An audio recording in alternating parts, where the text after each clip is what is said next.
PYX 106, Quinn and Cantera.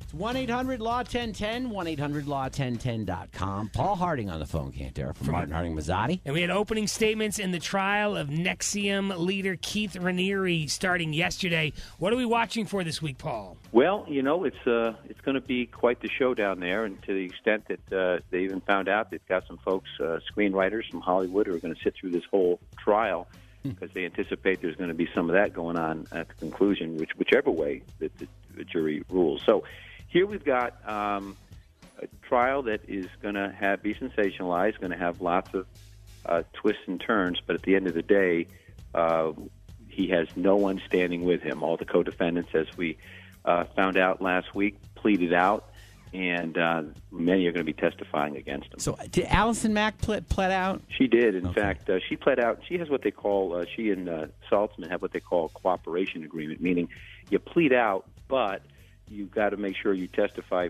pursuant to what you told the FBI that you were going to share. Saltzman knows her future, and so does Allison Mack. Everybody else knows it. Well, what is their future? Are people going to jail yet, or no? Yeah, I don't know what the plead outs were. What were they? Yeah, so they basically plead, and then you're sentenced later. And so if you go to trial, and all of a sudden you say, you know what, he's a great guy, and he didn't do anything wrong. You know, you're inconsistent with what you shared with the FBI.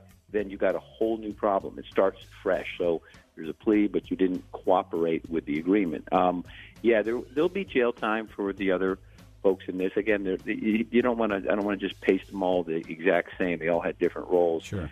Mac, for example, said, I basically was collecting collateral information. Pictures.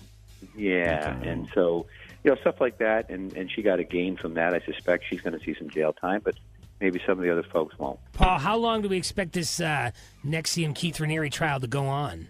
Well, they're talking that it's going to go well beyond 2 weeks into the third week. But with trials, you can get hung up. You can have jurors who just don't, who have issues. And so we never know, but I think that's about the time frame. And that all is presupposing that Keith Raniere is not going to testify, because that's sort of what people are thinking that he won't do. But, he's been such a communicator over the course of his lifetime. Yeah, he may end up doing it. Influencer, that he may think that I need to do this. Any chance he ends up in the Otisville Federal Penitentiary System along with Michael Cohen? Yeah, I guess roll the dice, right? Yeah, right. I guess they could pass each other at some point in the hallway. Are they federal charges, though? Yeah, so he's being tried in the federal court.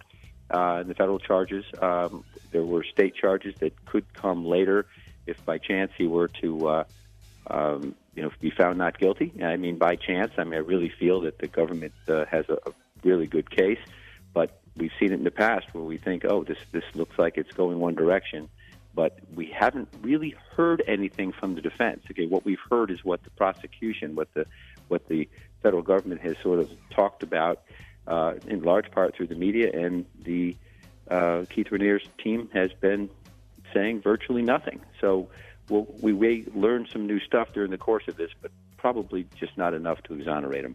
All right, 2, maybe 3 weeks is what we're expecting in trial. So. Thank you, Paul. Yeah. All right, thanks for watching this for us, Paul. We appreciate that.